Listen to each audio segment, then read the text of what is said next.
எதுலலாம் எப்படிலாம் ஏமாத்துறாங்க பாருங்க, எப்படிலாம் ஸ்கேம் பண்றாங்க பாருங்க. நேத்து கடையில கச்சா மேங்கோ போயிட்டு ஒரு பாக்கெட் 277 கிராம் பாக்கெட் 100 மிட்டாய் உள்ள இருக்கும், 50 ரூபா சொன்னாங்க எம்ஆர்பி. வாங்கிட்டு வந்தேன். எல்லாத்துலயும் ஒரு மிட்டாய் இருக்கு. ஒரு மிட்டாயோட வெயிட் பாத்தீங்கன்னா 2.27 கிராம் 50 பைசா விலை. ஆனா இப்படி பல்கா 100 மிட்டாய் விற்கும் போது யார் கண்டுக்க போறாங்கன்னு சொல்லிட்டு எப்படிலாம் ஏமாத்துறாங்க பாருங்களேன். நான் வாங்கிட்டு வந்த மிட்டாய் பாக்கெட்ல உள்ள 100 கவுண்ட்லாம் கரெக்டா தான் இருந்துச்சு. ஆனா நிறைய இதுல பாத்தீங்கன்னா மிட்டாயே இல்லாம வெறும் பாக்கெட்டா இருந்துச்சு, சும்மா போட்டுருந்தாங்க. இதுல பாருங்களேன், ஒரு பாக்கெட் கரெக்டா பேக்கேஜிங்லாம் கரெக்டா தான் பண்ணிருக்காங்க.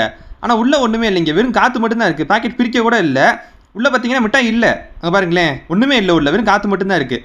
அதே மாதிரி அந்த பக்கம் இன்னொன்று இருந்துச்சு பாருங்கள், இதே மாதிரி தான், அதுவும் பிரிக்கவெல்லாம் இல்லை, நல்லா பேக்கேஜிங்லாம் பண்ணியிருக்காங்க. பேக்கெட்டில் 2.27 கிராம்னு போட்டிருக்கு.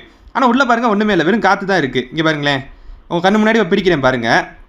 பிரிச்சா இங்கே பாருங்கள், உள்ளே ஒன்றுமே இல்லை, மிட்டாயே இல்லாமல் வெறும் பொண்ணு பாக்கெட்டாக போட்டிருக்காங்க உள்ள. முழு இதுக்கும் காசு கொடுத்து வாங்குற மக்களை எப்படிலாம் ஸ்கேம் பண்றாங்க, எப்படிலாம் ஏமாத்துறாங்க பாருங்க. இதுக்கான அத்தாரிட்டிஸ்க்கு இது போய் சேர்ற வரைக்கும் இந்த வீடியோ ஷேர் பண்ணுங்க. பார்லே கச்சா மேங்கோ போய் டோட்டல் டிசப்பாயின்மெண்ட்ங்க.